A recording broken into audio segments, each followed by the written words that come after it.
ഈശോപ്പയ്ക്കും അമ്മ മാതാവിനും ഒരുപാട് സത്യമായി അൾത്താരിൽ പ്രത്യക്ഷപ്പെട്ട അമ്മ മാതാവിന് കോടാനുകോടി നന്ദി പറയുന്നു. എൻ്റെ പേര് ജോസ്, ചേർത്തല. ഇവിടുന്ന് ഒരു കൊന്ത ദൂരത്തിലാണ് എൻ്റെ താമസം. മായത്ര തിരുഹൃദയ ദേവാലയൻ്റെ ഇടവക. ഇതെൻ്റെ അമ്മ അനിത, ഇതെൻ്റെ വൈഫ് ഷീലു. ഒരുപാട് നന്ദിയുള്ള ഹൃദയത്തോടെ ഞങ്ങൾ മൂന്നുപേരുടെ ആയിരിക്കുന്നത്. ആദ്യമായി ഒരു വചനം കോട്ടിയാണ് John 13:1. He loved them unto the very end. തനിക്ക് സ്വന്തമായുള്ളവരെ അവൻ സ്നേഹിച്ചു, അവസാനം വരെ സ്നേഹിച്ചു. ഞങ്ങൾ രണ്ടുപേരും UK ഞാൻ സ്റ്റുഡൻ്റായിട്ടാണ് പോയത്, ആൾ നേഴ്സാണ്. അപ്പോൾ 24 ജാനുവരിയിലാണ് ഞാൻ സ്റ്റുഡൻ്റായിട്ട് പോകുന്നത്. 1 ഇയർ കോഴ്സ് കഴിഞ്ഞ് PSW അപ്ലൈ ചെയ്യുന്നതിന് പകരം ഞാൻ ഡിപ്പെൻഡ് വിസയ്ക്ക് അപ്ലൈ ചെയ്തായിരുന്നു. ഒരു 6 to 8 വീക്സാണ്. അതായത് ശരിക്കും May 20 വരെയാണ് എൻ്റെ സ്റ്റുഡൻറ്റ് വിസ പീരീഡ് വരുന്നത്. അത് കഴിഞ്ഞ് അത്രയും ഞാൻ എന്ത് ചെയ്യണം എന്നറിയാതെ പാനിക്കായ സമയത്ത് എനിക്കൊന്നും അറിയാതെയാണ്. അതും May 20th എന്ന് പറയുന്നത് May 20ക്ക് ഒരു 5 ദിവസം മുന്നേ എങ്കിൽ നിങ്ങൾ അപ്ലൈ ചെയ്താലേ നമുക്ക് ഒട്ടും കോംപ്ലിക്കേഷൻസ് ഇല്ലാതെ നമുക്ക് നോർമൽ വഴിയിൽ നമുക്ക് ഒരുപാട് കാര്യങ്ങൾ നടന്ന് കിട്ടുകയുള്ളൂ. പക്ഷേ May 31st അതായത് ഡെഡ് ലൈന് ഒരു ദിവസം മുന്നെയാണ് ഞാൻ അപ്ലൈ ചെയ്യുന്നത്. ആ സമയത്ത് എൻ്റെ സോളിസിറ്റർ, എൻ്റെ വക്കീലൊക്കെ ഒരുപാട് പറഞ്ഞായിരുന്നു, ഇത് ഒരുപാട് കോംപ്ലിക്കേറ്റഡ് ആയിരിക്കും, ഭയങ്കര അൺസർട്ടനിറ്റി ആയിരിക്കും, എന്താ നടക്കുക, എന്താ സംഭവിക്കാൻ പോകുന്നത് ജീവിതത്തിൽ, ഇനി ഒരു തരത്തിലും ഒരു ക്വസ്റ്റ്യൻ മാർക്കോട് തന്നെയായിരുന്നു ഞാൻ അപ്ലൈ ചെയ്യുന്നതൊക്കെ. എന്നിട്ട് അപ്ലൈ ചെയ്തിട്ട് ഞങ്ങളുടെ ഒരു ഉറപ്പിക്കൽ, നാട്ടിലൊരു ഉറപ്പിക്കൽ ഈ കഴിഞ്ഞ 2025 ജൂലൈയിൽ പറഞ്ഞു വെച്ചിട്ടുണ്ടായിരുന്നു. അപ്പോൾ ഞങ്ങൾ ആ ഒരു എക്സൈറ്റ്മെൻറ്റിൽ ഞാനും ആളും കൂടെ ഇങ്ങോട്ട് പോന്നു. ശരിക്കും പറയാമല്ലോ, ആ ഒരു സമയം UK ഇവിടുന്ന് ഒരുപാട് പ്രാർത്ഥനയിലാണ് പോയതെങ്കിലും ആ പഠിക്കുന്ന ഒരുപാട് വർഷം ഞാനല്ലാണ്ടായി മാറി ഒരുപാട് സമയങ്ങളായിരുന്നു.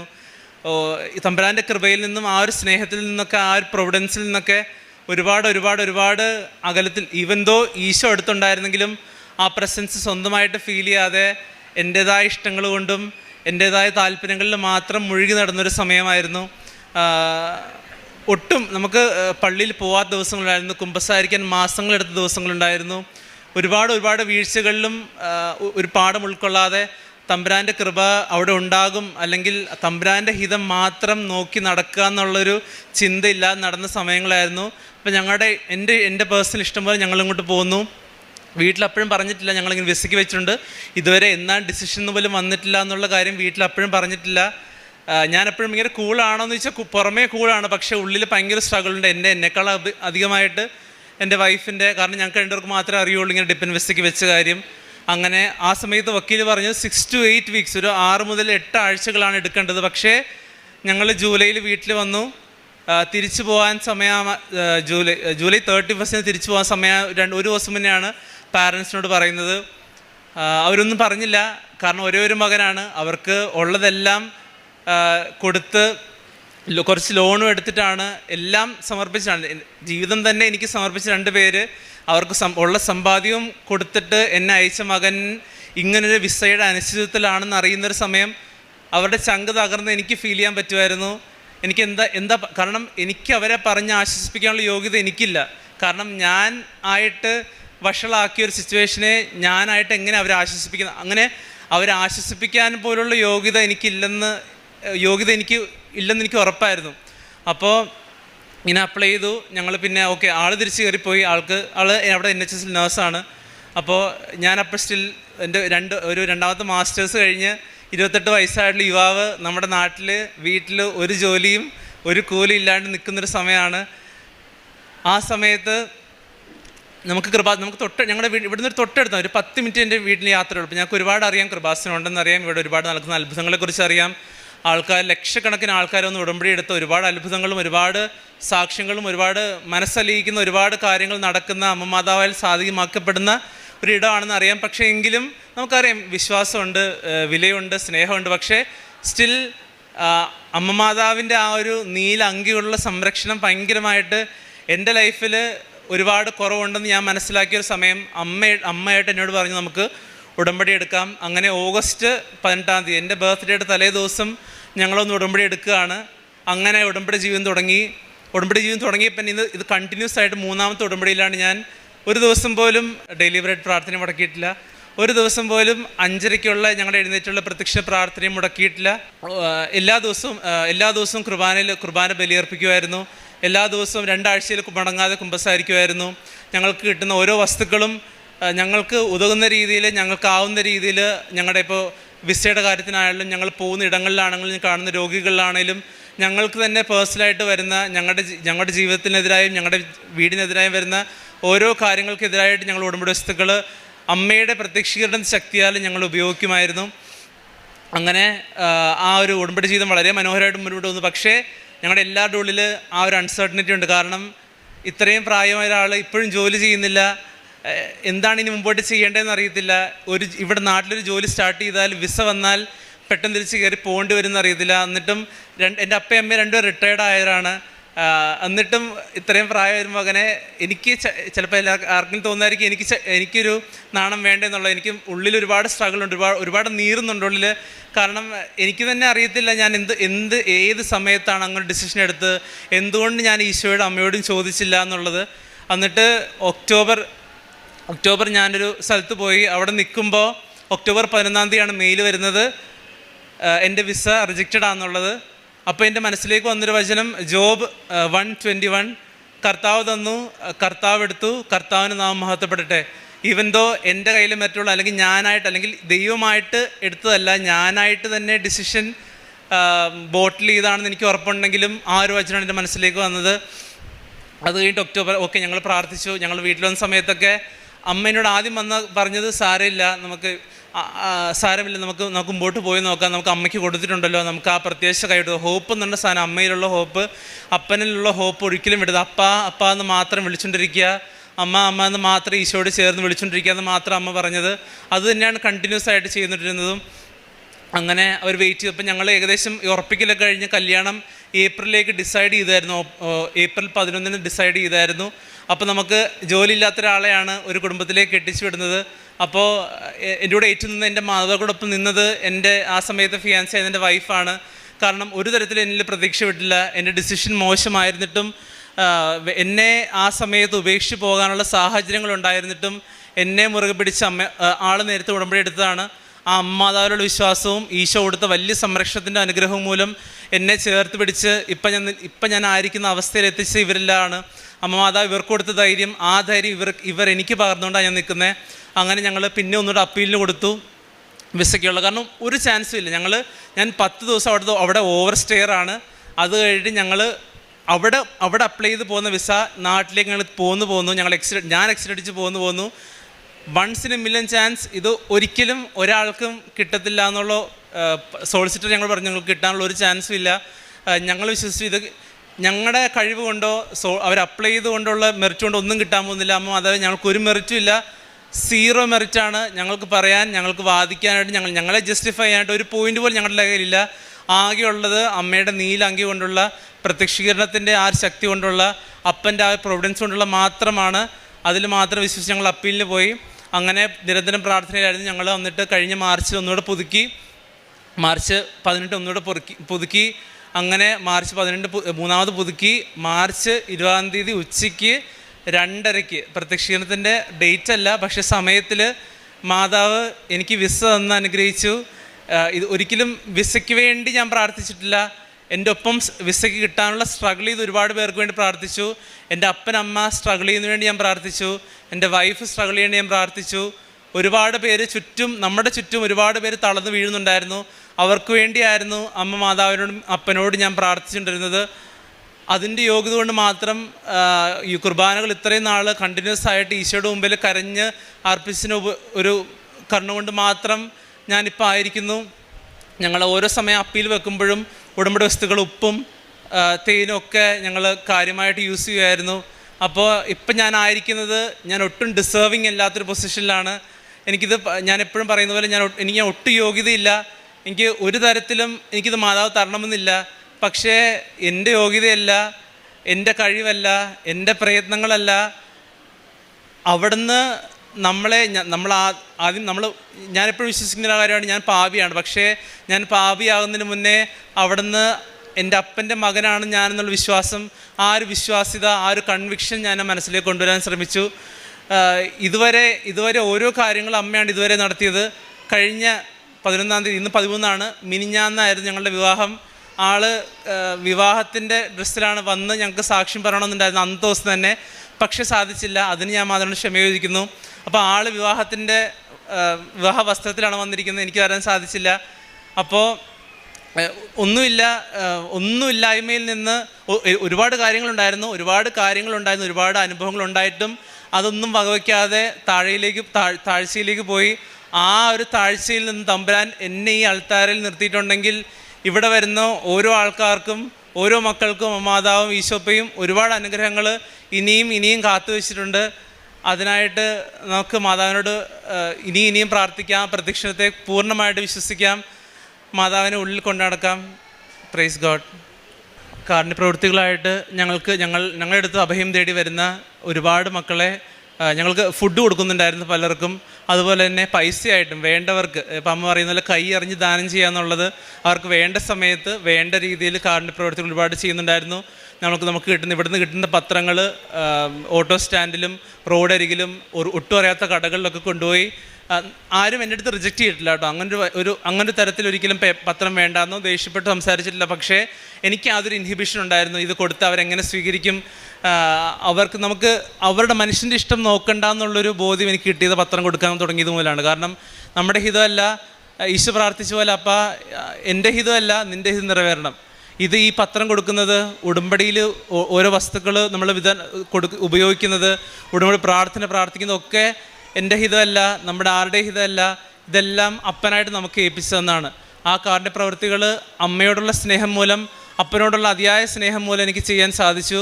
ഒരു മടിയുമില്ലായിരുന്നു. പലതവണ തുടക്ക സമയത്ത് മടിയുണ്ടായിരുന്നെങ്കിലും നമ്മൾ ഈ ഉടമ്പടി പല കാര്യങ്ങളും കാണുന്ന പോലും പല കാര്യങ്ങൾ ചെയ്യുന്ന പോലും മാറുന്നില്ല എന്ന് ഞാൻ തന്നെ എന്നെ വിധിച്ച കാര്യം ഞാൻ ഉടമ്പടി എടുക്കുന്നത് മൂലം എനിക്ക് മാറിക്കിട്ടി. ഒരു 9 മാസം മുന്നേയുള്ള ജോസ് അല്ല ഇപ്പോൾ ഇവിടെ ആൾക്കാർ നിൽക്കുന്ന ജോസ്. ആ ജോസിന് ഒരുപാട് അമ്മയുടെ പ്രൊട്ടക്ഷനുണ്ട്, ഒരുപാട് അമ്മയുടെ സ്നേഹമുണ്ട്. എൻ്റെ സംസാരത്തിൽ പോലും ചിലപ്പോൾ നിങ്ങൾക്ക് ഫീൽ ചെയ്യുമായിരിക്കും ആ ഒരു ഗ്രേസ് അമ്മ ഈശോയിൽ നിന്ന് എനിക്ക് മേടിച്ചു തന്നതാണ്. അതുമാത്രമേ എനിക്ക് പറയാനുള്ളൂ. അമ്മ മാതാവിനും ഈശോപ്പയ്ക്കും കോടാനുകൂടി നന്ദി. Praise God. Thank you. Praise God. അമ്മ മാതാവിനും ഈശോയ്ക്കും ഒരുപാട് നന്ദി. ഞാൻ മാതാവിനെക്കുറിച്ച് അറിയുന്നത് ഞാൻ നഴ്സിംഗ് പഠിക്കുമ്പോഴാണ്. ഒരു വിഷമമായ സാഹചര്യത്തിലൂടെയാണ് ഞാൻ മാതാവിനെ അറിയുന്നത്. കാരണം ഞാൻ പഠിക്കുമ്പോൾ മാറിയിരുന്നാണ് നഴ്സിങ്ങിന് പഠിക്കാറ്, സൈലൻ്റ് ആയിട്ടുള്ള സ്പേസിൽ. ആ സ്പേസിൽ അവിടെ ഈ മിച്ചറൊക്കെ പൊതിഞ്ഞാണ് മാതാവിൻ്റെ പത്രം ഞാൻ ആദ്യമായിട്ട് കാണുന്നത്. നമ്മുടെ സ്റ്റുഡൻസ് ഇങ്ങനെ പോയിരുന്ന് കഴിക്കുമ്പോൾ മിച്ചറൊക്കെ പൊതിഞ്ഞിരുന്ന ആ ഒരു പത്രത്തിലൂടെയാണ്, കൃപാസന മാതാവിൻ്റെ പത്രത്തിലായിരുന്നു മിച്ചർ പൊതിഞ്ഞിരുന്ന് ഞാൻ കാണുന്നത് ആദ്യമായിട്ട്. പിന്നെ അവിടെ കീറിപ്പറിച്ചിടുന്നത്. ഞാൻ ആദ്യമായിട്ട് ആ പേപ്പർ എടുത്ത് നോക്കിയപ്പോൾ കൃപാസനം, അതിൻ്റെ അഡ്രസ്സ് അതൊക്കെ കാണാൻ പറ്റും. അപ്പം ഇനി ഞങ്ങൾക്ക് ഫോൺ അനുവദിച്ചിട്ടിരുന്നില്ല നഴ്സിങ്ങിൻ്റെ സമയത്ത്. ഒരു തേർഡ് ഇയർ ഫോർത്ത് ഇയർ ആയപ്പോഴാണ് ഫോൺ കയ്യിൽ കിട്ടുന്നത്. ആ സമയത്ത് ഞാൻ വെറുതെ ഫോൺ ഇടയ്ക്ക് കിട്ടുമ്പോൾ ഞാനിങ്ങനെ അടിച്ചു നോക്കും, കൃപാസനം എവിടെയാണ്, എന്താണ് കൃപാസന മാതാവിൻ്റെ അനുഗ്രഹങ്ങൾ. അങ്ങനെയാണ് ഞാൻ മാതാവിനെക്കുറിച്ച് അറിയുന്നത്. ഞാൻ ഉടമ്പടി എടുത്തതാണ്.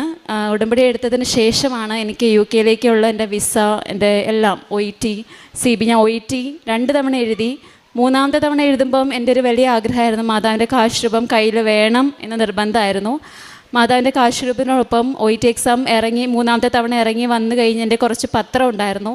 ആ പത്രം ഞാൻ നടന്ന് ഒരു 2 കിലോമീറ്റർ 3 കിലോമീറ്റർ നടന്ന് ഞാൻ വഴിക്കൂടെയും റോഡിലുള്ള വണ്ടി നിർത്തിയിരിക്കുന്ന ആൾക്കാർക്കുമൊക്കെ കൊടുക്കുമായിരുന്നു.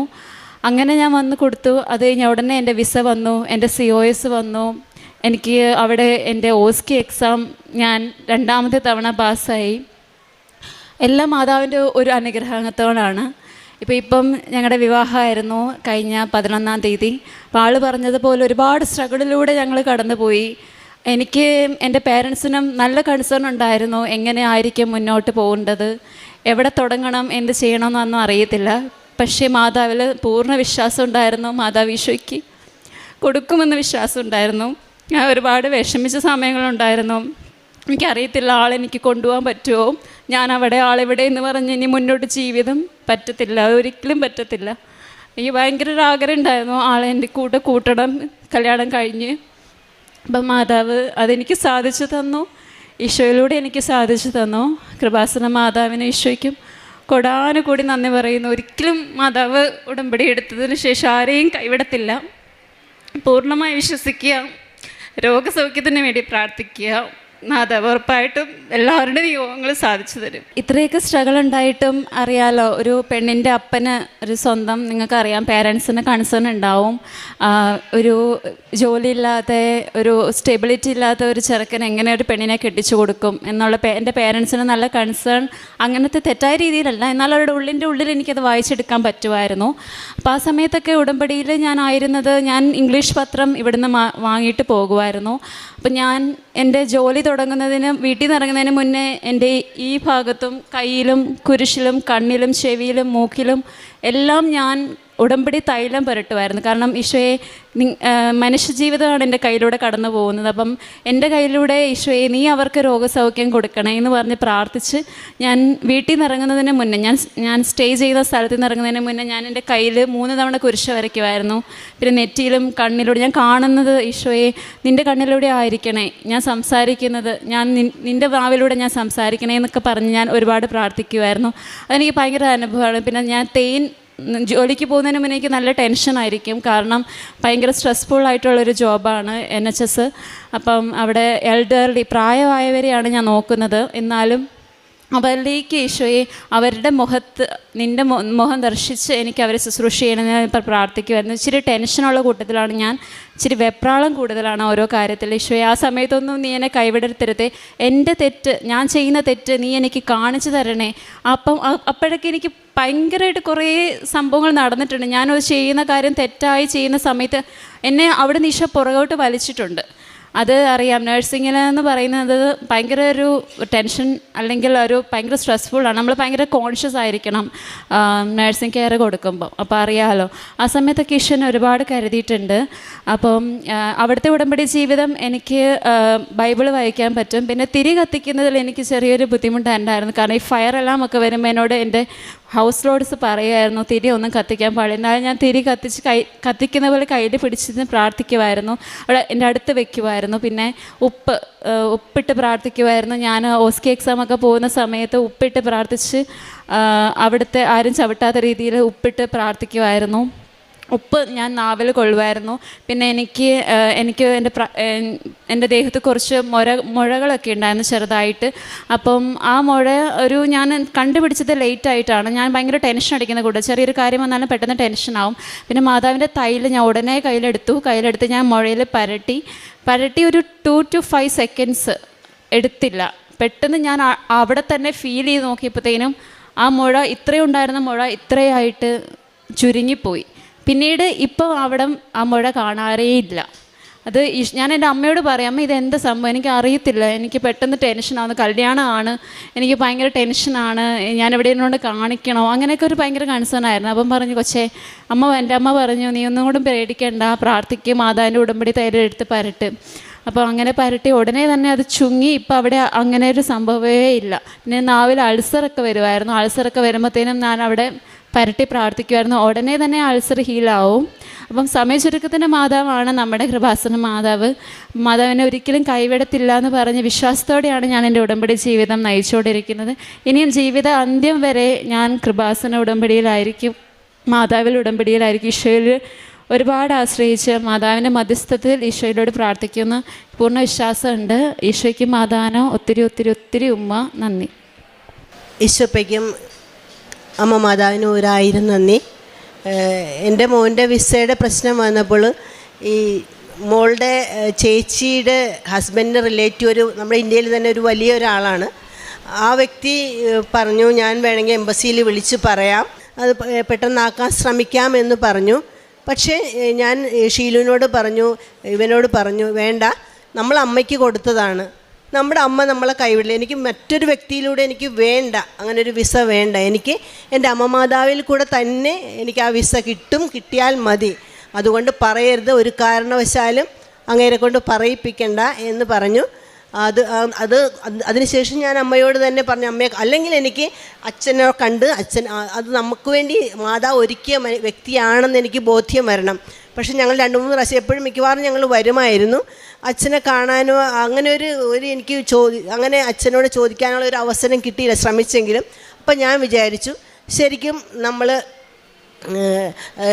മാതാവ് നമുക്ക് തരും, നമുക്ക് ആ വ്യക്തിയുടെ ആ വ്യക്തിയിലൂടെ നമുക്കത് കിട്ടണ്ട, അപ്പോൾ ആ ക്രെഡിറ്റ് ആ വ്യക്തിക്ക് പോയാലോ, അതുകൊണ്ട് അത് വേണ്ട, എനിക്ക് എൻ്റെ അമ്മ വഴി മാത്രം തന്നാൽ മതി എന്ന് വിചാരിച്ചാണ് ഞാൻ ആ വ്യക്തിയെ കൊണ്ട് പറയിപ്പിക്കാൻ. ഇന്ത്യയിൽ തന്നെ ഒരു വലിയ വ്യക്തിയാണ് അങ്ങേരെ, പേരൊന്നും ഞാൻ പറയുന്നില്ല. അപ്പോൾ ഇങ്ങനെ സാധിച്ചെന്ന മാതാവിനും ഈശോപ്പയ്ക്ക് 1000 നന്ദി. എത്ര പറഞ്ഞാലും മതിയാവാനാത്ത വിധം ഞങ്ങൾ ഒരു മരിച്ച വീട്ടിലെ പോലെ ആയിപ്പോയായിരുന്നു ഈ ഒരു 5-8 മാസം ഞങ്ങൾ ജീവിച്ചു പോയത്. അതുപോലെ തന്നെ ഈ കല്യാണത്തിൻ്റെ സമയത്തും ആൾക്കാർ വന്ന് ചോദിക്കും, മോൻ എന്താ ജോലി, അല്ല മോൻ എന്ത് ചെയ്യും, ഞങ്ങൾ അപ്പം നമ്മൾ എന്താ പറയുക, ഒരമ്മയ്ക്കും അപ്പം ഞങ്ങൾ എന്ത് പറയും. അപ്പം ആ സമയത്തും ഈശോയും അമ്മയും കൂടെ ഞങ്ങൾ തല ഉയർത്തിപ്പിടിക്കാൻ ഞങ്ങൾക്കൊരവസരം തന്നു. 20-ാം തീയതി കഴിഞ്ഞ 20-ാം തീയതി അതിൻ്റെ സന്തോഷം ഞങ്ങൾ പിറ്റേ ദിവസം തന്നെ ഞങ്ങൾ ഇവിടെ വന്ന് നന്ദി പറഞ്ഞു അമ്മയോട്. അതിന് ശേഷമാണ് പിന്നെ ഇങ്ങനെ എന്തായാലും പിന്നെ കല്യാണം, ഞാൻ ഏറ്റവും അവസാനമാണ് കല്യാണത്തിൻ്റെ ഒരു ഇത് പറയുന്നത്. ഞാൻ അന്ന് ആദ്യത്തെ ഉടമ്പടിയിൽ വെച്ചിരുന്ന് എൻ്റെ വിശ്വാസം വർദ്ധിപ്പിക്കണം, എനിക്ക് എന്നെ ഇവിടെ കയറ്റി അമ്മ നിർത്തണം എന്ന് പറഞ്ഞിരുന്നു. അങ്ങനെ അമ്മ എന്നെ അതിലൂടെ ഒത്തി എൻ്റെ സഹോദരങ്ങൾക്ക് രോഗസൗഖ്യം ലഭിച്ചിട്ടുണ്ട് കുറേ. അതൊന്നും അവരില്ലല്ലോ ഇവിടെ, അതുകൊണ്ട് പറയുന്നില്ല. സഹോദരനൊരു ഭവനം വാങ്ങാൻ പറ്റി, അതിന് നന്ദി പറയുന്നു.